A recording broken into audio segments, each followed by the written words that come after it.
হলেও চলবে। তমালবাবু ফোন তুললেন।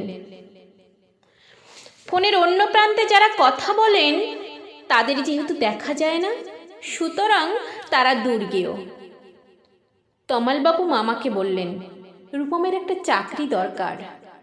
মামা বললেন কাকাকে, কাকা বললেন জ্যাঠাকে, জ্যাঠা বললেন বাতাসকে।